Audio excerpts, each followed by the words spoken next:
Good evening. In this session, we'll be dealing with the bony orbit and lacrimal apparatus.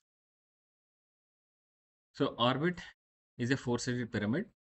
So, it has an apex. So, for technical aspect, we'll take the apex as the center of the bony ridge between optic canal and superior orbital fissure. So, in general, it is directed towards the optic canal behind. Base is mainly found with the orbital margin. Medial wall is the thinnest wall. Lateral wall is the strongest wall.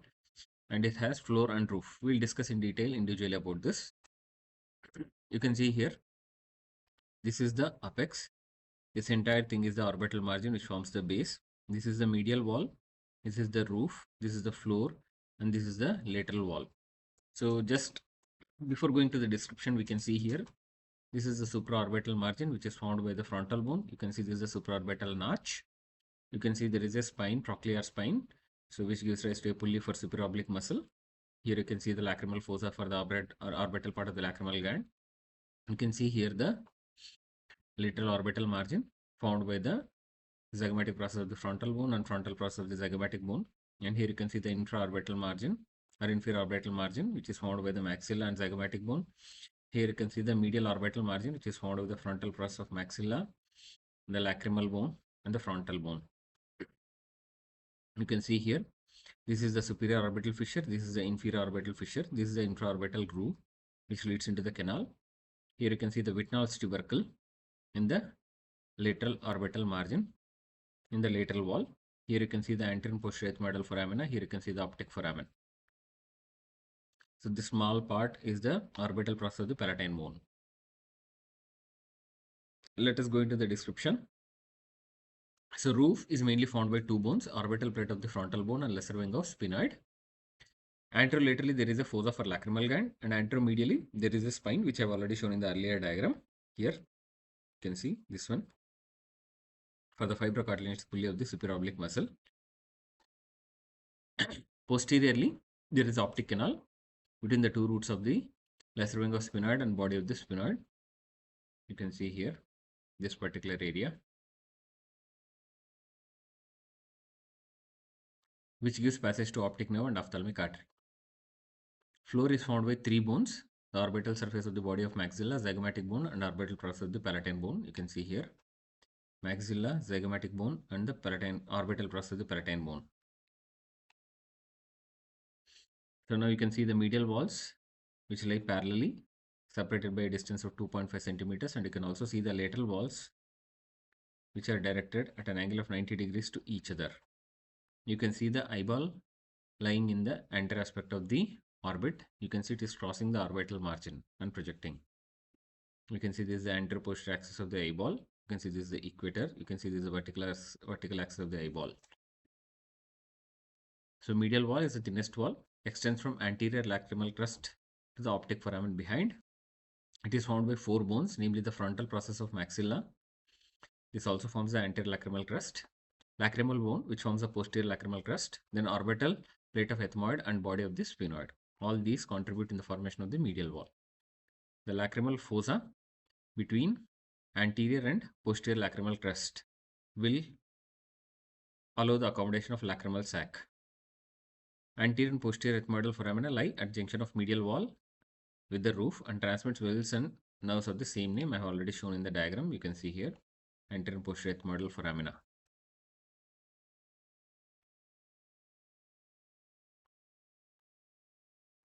The lateral wall is the strongest wall, transmits forces of mastication. Two bones mainly contribute in the formation of lateral wall, namely the zygomatic bone and orbital surface of the greater wing of sphenoid. And there will be two small foramina, namely zygomaticofacial and zygomaticotemporal for the corresponding nerves. As I have shown in the earlier diagram, Wittnall's tubercle, which is present below the frontozygomatic suture and behind the lateral orbital margin. So there are few structures which are attached to it, namely the lateral palpebral ligament, check ligament of the lateral rectus muscle, then suspensory ligament of the eyeball, and levator palpebrae superioris. All these are four structures which are attached to the Wittnall's tubercle. You can see here in this diagram. So this is the Wittnall's tubercle. It is below the frontozygomatic suture and just behind the lateral orbital margin. So four structures are attached to it, namely lateral palpebral ligament, check ligament of lateral rectus muscle, suspensory ligament of eyeball, and levator palpebrae superioris. You can see this is the Wittnall's tubercle. Now, if we go into the details of orbital margin, so it has four parts: superior orbital margin, inferior orbital margin, medial orbital margin, and lateral orbital margin. So frontal bone, zygomatic bone, maxilla. So nearly in equal thirds, they contribute in formation of this orbital margin. The supraorbital margin mainly found with the frontal bone. It also has supraorbital notch or foramen. Supraorbital vessels and nerves passes through it. You can see here. This is the supraorbital margin. This is the supraorbital notch. Then upper margin. This is the supraorbital margin continues with the posterior lacrimal crest. In intraorbital margin, found by zygomatic bone and maxilla in equal halves, continues with the anterior lacrimal crest. So you can hear this is the intraorbital margin continuing with the anterior lacrimal crest, and supraorbital margin continuing with the posterior lacrimal crest. And this is the area where there will be positioning of the lacrimal sac in the lacrimal fossa.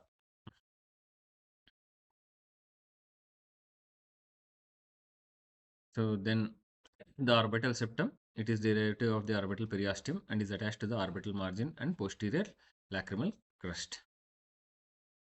The medial orbital margin, it is found with the maxilla, frontal and lacrimal bones. It is not clearly defined as other orbital margins. Lateral orbital margin, found with the zygomatic process of the frontal bone and frontal process of the zygomatic bone. You can see here, zygomatic process of the frontal bone and frontal process of the zygomatic bone.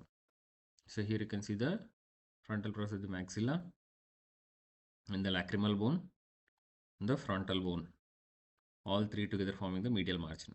Here you can see the maxilla and zygomatic bone forming the inferior orbital margin. Here you can see the frontal bone forming the superior orbital margin. So relations, the orbit as such is related above to the anterior cranial fossa and frontal sinus. Below it is related to maxillary sinus, medially ethmoidal and sphenoidal sinuses, and laterally the temporal fossa and middle cranial fossa.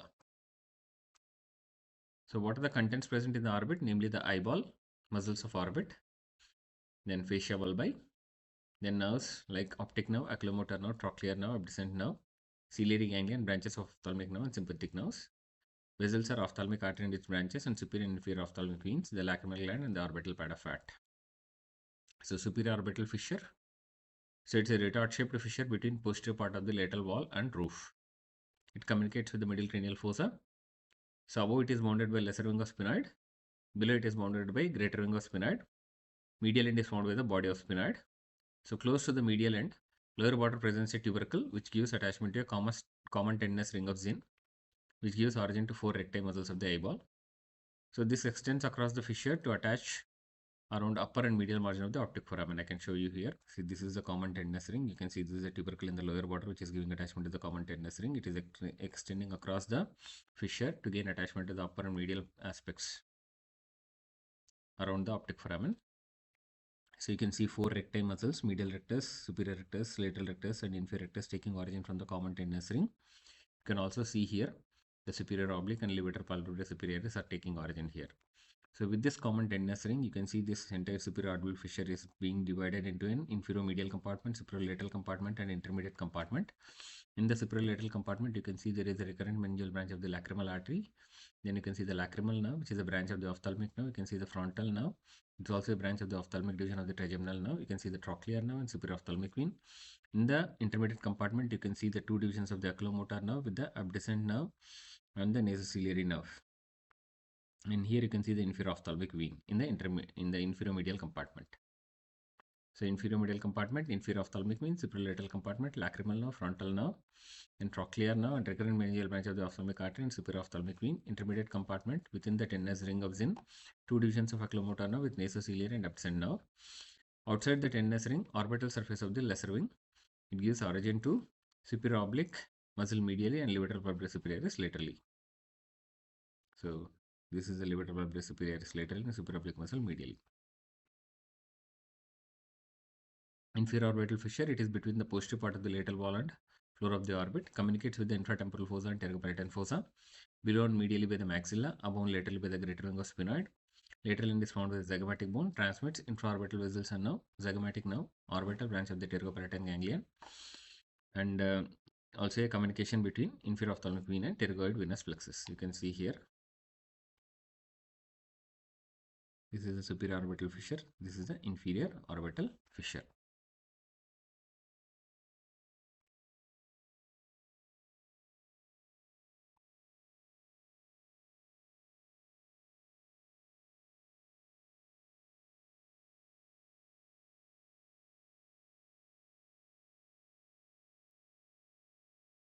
So lacrimal apparatus. The lacrimal apparatus consists of the lacrimal gland, which secretes tears, and the ducts of the lacrimal gland, and conjunctival sac, lacrimal puncta, lacrimal canaliculi, lacrimal sac, and lacrimal duct, which opens into the inferior meatus of the nose. You can see here the lacrimal gland is having two parts, the orbital part, which is present in the lacrimal fossa, in the anterolateral aspect of the roof of the orbit. You can see here this is the palpebral part. You can see this entire thing is a conjunctival sac. You can see the ducts opening into the conjunctival sac superofornix through the palpebral part. That means if you remove the palpebral part, it is as good as removing the entire gland. Then you can see here there will be lacrimal papillae, over which there will be opening of the lacrimal puncta. This lacrimal puncta will lead into the lacrimal canaliculi.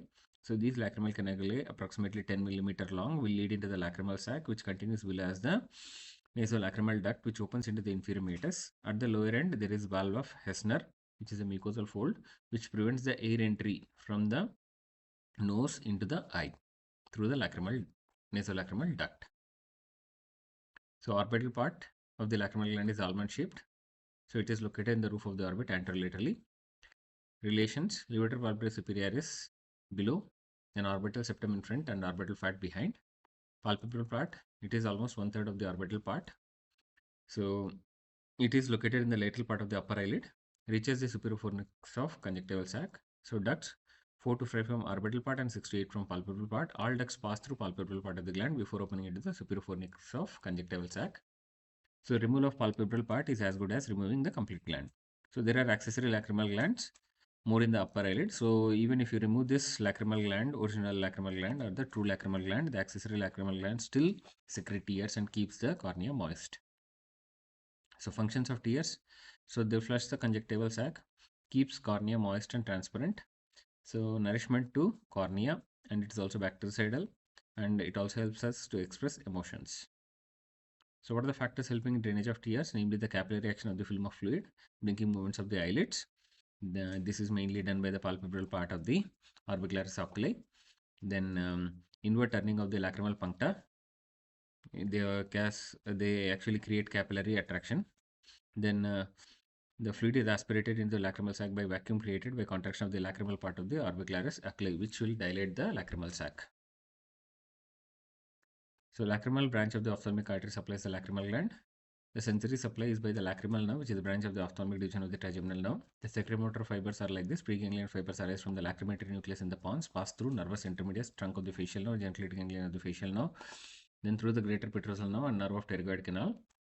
So ultimately they relay in pterygopalatine ganglion, and postganglion fibers pass through the maxillary nerve, zygomatic-temporal nerve, communicating branch to lacrimal nerve, and lacrimal nerve supplies to the lacrimal gland.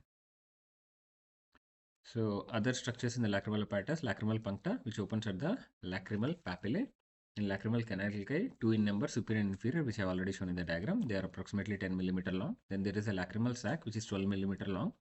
So relations: medially the arterial plexus from a branch of facial artery and middle meatus of the nose and anterethmoidal air sinus. Laterally lacrimal fascia, which is derived from the orbital periosteum and plexus of veins.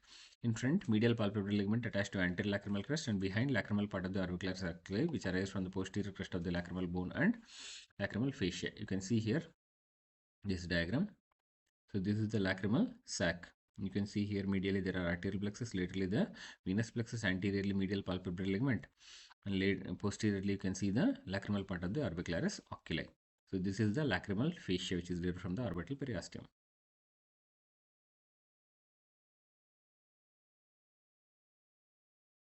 So then the nasolacrimal duct, approximately 18 millimeter long, extends from lacrimal sac to anterior part of the inferior meatus of nose, lies in the bony canal, which is found with the maxilla, lacrimal bone, and inferior nasal concha. Incomplete mucous fold is present in the lower part, which is also called as valve of Hessner or lacrimal fold, prevents air entry into the eye through the duct. So to review, you can see here this is the lacrimal gland, lacrimal ducts opening into the conjunctival sac, lacrimal puncta, then lacrimal canaliculi, lacrimal sac, and nasolacrimal duct, opening of duct into the inferior meatus of the nose. So this is the lacrimal fossa in which there is lacrimal sac. Thank you.